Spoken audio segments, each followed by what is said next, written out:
Hello everyone, it is Friday. We made it to the end of the week. It's almost the weekend. I hope everybody has had a great week. Lots of local headlines, and that still continues tonight. So let's go ahead and get into our top local story.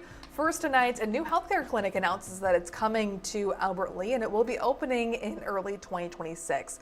Healthcare Clinic announcing it will open an office in the Skyline Plaza, formerly the home of the Albert Lea VA outpatient clinic, making it the perfect spot to set up shop quickly and start serving patients.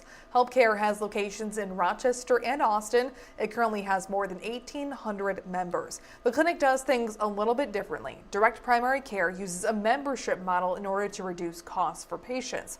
Healthcare Clinic Administrator Lee AC says Albert Lea residents have shown a strong desire for healthcare alternatives. He says the need for new services in Albert Lea has never been greater after Mercy One left the state and Mayo Express Care closed. A community kickoff will be on Thursday, November 20th at Wedgewood Cove, where the opening date will be announced. A drinking water warning for residents in Elgin. Residents are urged to not give infants the tap water after elevated levels of nitrate were found. Water samples collected on November 3rd show nitrate levels at 12 milligrams per liter, exceeding the maximum containment levels of 10 milligrams per liter. Officials are warning to not give the tap water to infants or even use it to make formula that's below the age of 6 months. Nitrate in drinking water is a serious health concern for infants. Officials also warn not to boil the water as that does not reduce the nitrate level. It can even make it more concentrated. Now, adults and children can drink the tap water safely. However, if you are pregnant or have specific health concerns, you are encouraged to consult with your doctor. Nitrate can come from natural, industrial, or agricultural sources. Elgin officials are exploring methods to reduce the levels. This warning does not include, however, the Rolling Hills neighborhood.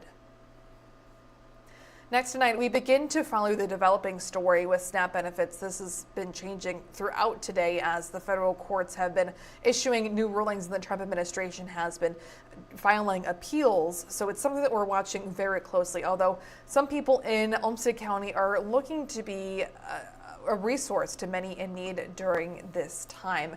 Feeding hungry families with federal food aid on hold during the shutdown. Channel One Food Bank is stepping up, handing out more than 5,000 boxes of food today to families in Olmsted County. This was made possible with a one-time donation of $200,000 from the Olmsted County Board of Commissioners to support those who have received SNAP benefits this month, who should have received SNAP benefits this month, that is. Boxes were distributed today at 6 sites in Rochester, such as Family Service Rochester, the American Legion, and the Think Bank. Each registered household receiving 2 boxes, one with pantry staples, the other packed with refrigerated items. Since Tuesday, more than 360 volunteers have made the effort happen for 6,600 households in Olmsted County. 13,000 residents in the county rely on about $1.7 million a month from SNAP funding. County Commissioner Chair Mark Tyne says that he's proud of the effort, but knows it's only a temporary fix. Continuing our coverage on post-election business tonight, Owatonna Public Schools is figuring out its next steps after voters rejected an annual $3.7 million referendum. On Election Day, the district was asking voters to approve a $700 per student increase in an operating levy. It was the first referendum question on the ballot for the district since 2020.